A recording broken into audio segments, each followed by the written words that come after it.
మేము యువరాజును కలుసుకోవాలి.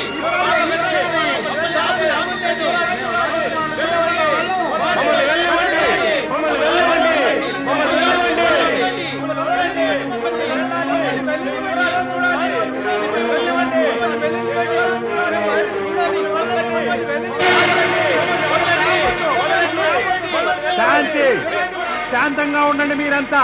యువరాజులు ఇప్పుడు ఆరాధనలో మునిగి ఉన్నారు. వారికి చెప్పండి, వారి ప్రజలు వారిని చూడవచ్చారని. చెప్పాంగా వారు ఇప్పుడు మిమ్మల్ని చూడరని. ఎందుకు కలుసుకోకూడదు? మేము వారిని చూడకుండా వెళ్ళము. ఇదంతా ఏమిటన్న గారు? ప్రజల తిరుగుబాటు.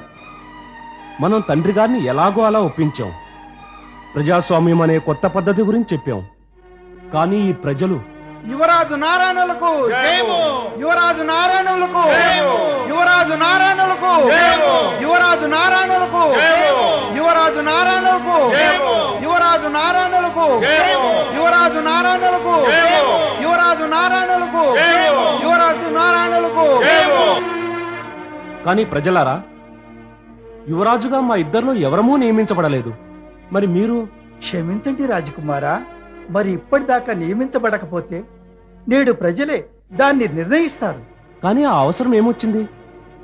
మహారాజు ప్రజాస్వామ్యాన్ని ప్రారంభించడానికి నిశ్చయించారు.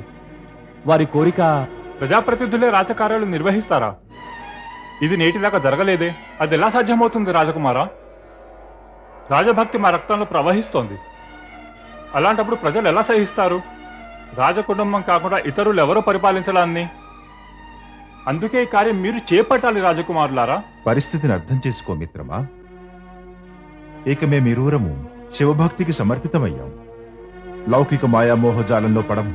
ఏ విధంగా మీరు రాజకుమారులై ఉండి కూడా రాజ్యపు మోహాన్ని వదిలిపెట్టదలుచుకున్నారో అదే ప్రకారం మేము ప్రజలందరం రాజభక్తులై ప్రజాస్వామ్యం అనే కొత్త మార్గాన్న నడవదలుచుకోలేదు. తమరు మా ప్రార్థనల్ని మన్నించాలి. అది అసంభవం. అయితే మేమంతా ఇక్కడ నుంచి వెళ్ళడం కూడా అసంభవం. తమరు మా ప్రార్థనను మన్నించేదాకా మేము ఇక్కడి నుంచి వెళ్ళం. మేము అన్నపానాదులు కూడా ముట్టాం. మిత్రులారా, మమ్మల్ని ఇబ్బంది పెట్టకండి. మాకు ఆలోచించుకోవడానికి ఓ రోజు గడువు ఇవ్వండి. మేము శివుని ఆజ్ఞను, ఆదేశాన్ని మాత్రమే పాటిస్తాము. అవశ్యము అవశ్యము అవశ్యము. అవశ్యము.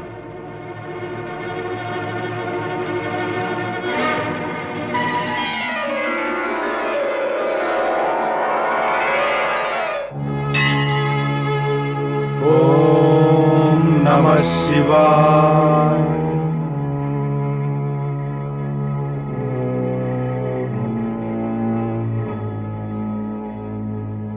ఇప్పుడు ఏం చేద్దాం అన్నయ్య? నా మెదడేమీ పనిచేయటం లేదు తమ్ముడు. అన్నయ్య, మనిషి మెదడే గనక పని చేయకపోతే ఈ జగతిలో దేని నమ్మగలమంటారు? ఈ సంకట పరిస్థితిలో నీవేదో తర్కశాస్త్రం మాట్లాడతావేమిటి? ఏదో ఉపాయం ఆలోచించవే. విధాత ఆలోచించే పని పెద్దవారికి ఇచ్చాడు. అందుకని ఆలోచన ఏదో తమరే చెయ్యండి. నేను అనుకోవడం, మనం హిమాలయ సుదూర పర్వత శ్రేణుల దిక్కుగా వెళ్ళిపోవాలి. అక్కడ మన వద్దకు ఎవరూ రావడం అనేది జరగదు. ఉత్తమం, అత్యుత్తమం.